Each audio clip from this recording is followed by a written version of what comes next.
Yun, good morning. At biyahe na tayo. Gababa natin.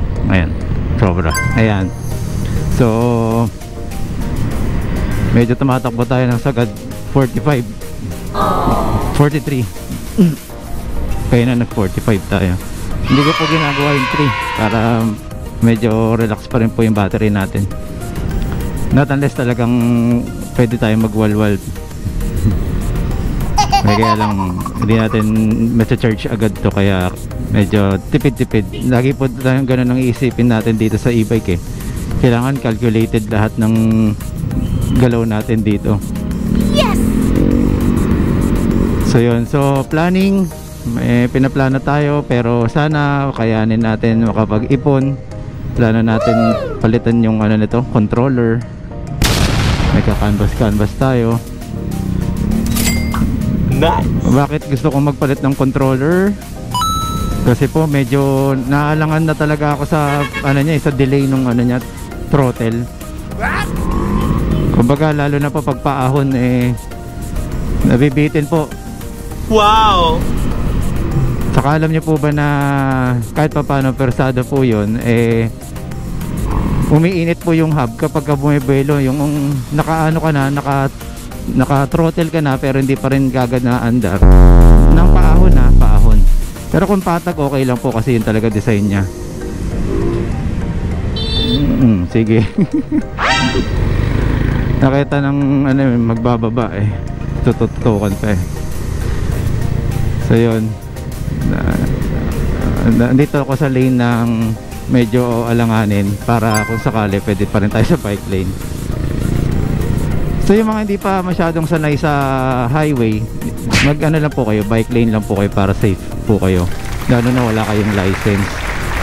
Pero sabi nga natin, tinatanong lagi, required ba yung license saka ano, rehistro?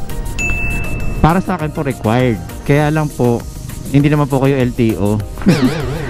So sa LTO side, yung rehistro, sabi po ng NWOW, ulitin ko lang po to kasi maring na hindi niya pa po napanood yung ibang video ko.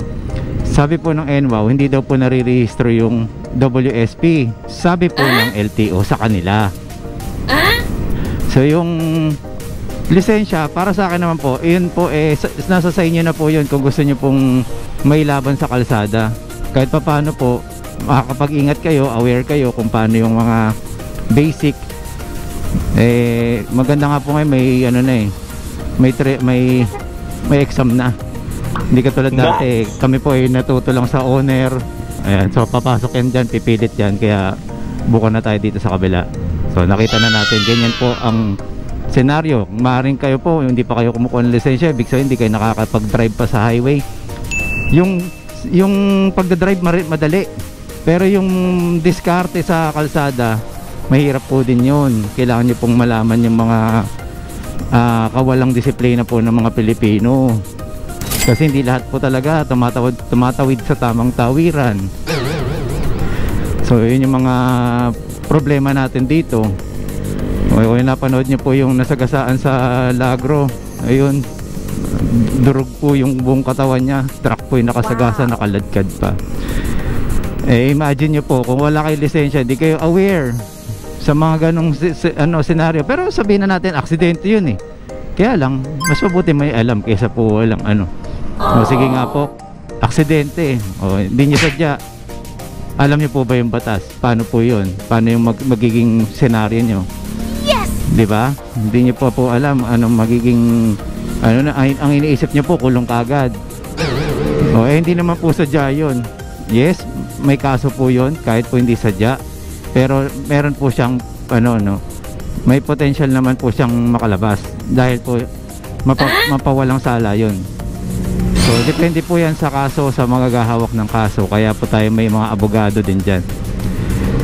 So yan ang mga basic po na para sa akin po, para sa akin lang po to, hindi ko naman po kasi iba nagagalit po, kaka-vlog mo ng ganyan, uminit tuloy yung mga rehistro sa e-bike na wala naman dati.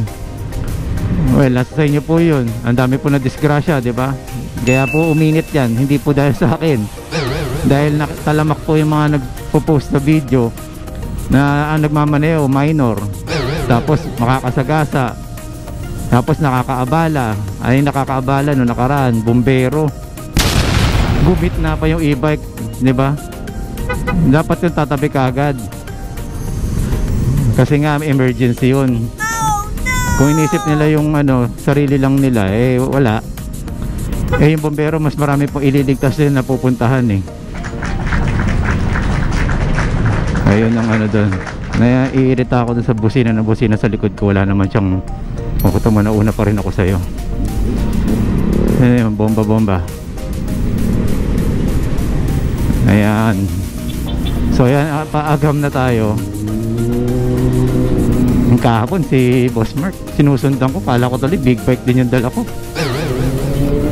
Yung pala e-bike. So yun lang po ang aking yung mga nagtatanong po sa lisensya. Para sa akin po, kuha po kayo ng lisensya. Hindi naman pwedeng laging bibili kayo ng kumbaga bumili kayo ng gulong tapos hindi nyo alam kung saan ikakabit, di ba? So bili muna kayo, kuha muna kayo lisensya. Nice. Kasi may pambili kayo ng e-bike, magkano e-bike, di ba? So safety din yun. Kasi nakabili ka nga ng e-bike, wag naman na-disgrasya, patay tayo dyan. Wow. Wala tayong wala kayong insurance, no? Kung wala po kayong insurance, kontakin nyo po ako, no? PM nyo ako sa page ko, no? Tuturuan ko pa po kayo kung paano kayo din magbenta na rin kayo. Kasi gusto namin i-promote talaga na magkaroon ng mga Pilipino ng insurance talaga. Kasi hindi tayo handa lagi eh. Wala na nga tayong disiplina, di pa tayo handa, di ba? So yun lang po ang aking masasabi. Teka lang, meron palang nagpapa-shoutout sa akin, nakalimutan ko. Yung anak ni E-First. Teka lang, hihinto tayo sa gilid, hindi tayo pwedeng huminto basta-basta. Yes! Ay, pwede nandito. Wait lang, silipin natin. Dito tayo sa Agham. Dito yung maraming nagkaroon ng gulo noon. So sinesave ko na po yung mga nagpapa-shoutout eh. Kasi nakakalimutan ko eh. Teka lang, nawala pa talaga ayun. So syempre shoutout natin again si Boss J Monserrate 5820 ang kanyang YouTube, si Boss J Monserrate.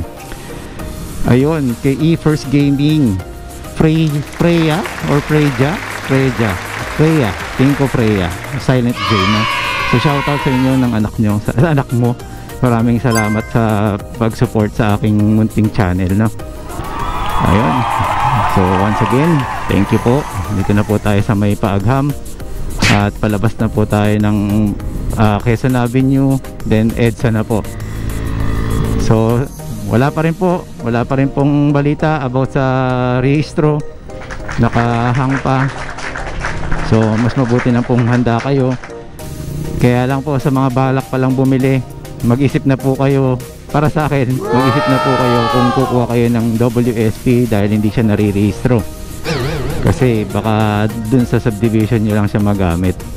Kung okay lang naman sa inyo na subdivision or villages nyo, ha? So yun, may Vespa yan ang yan ang kaya hindi rin po masyadong sitayin si WSP. Tingnan niyo po yung Vespa. Magkamukha. Tayo po yung imitation or fake. Hindi naman po tayo trying hard, no? Kaya hindi ko rin po naman pinaglalagyan ng accessories masyado. Pero yan po, karapatan naman po ng kahit sino kung gusto po nila maging Vespa look. Kasi unang-una, hindi naman kami ang una na design na magmukhang Vespa. Lumabas to Vespa na itsura nito. So yun, wag na po kayo magalit sa mga nangongopya po kami. Wala dapat doon pa lang sa sa rebranding or yung itsura, dapat yun na ewan ko ba, dati bawal yan yung kinokopya yung itsura. Kasi yun yung kanilang yung kumbaga nanakaw yung disenyo. Parang privacy yan. Parang piracy din po yan eh. Ayun, so EDSA na po tayo. Maraming salamat po. Sumobra yata yung video natin. Pasensya na po. Naboboring na po kayo sa haba. Thank you. Ingat po kayong lahat.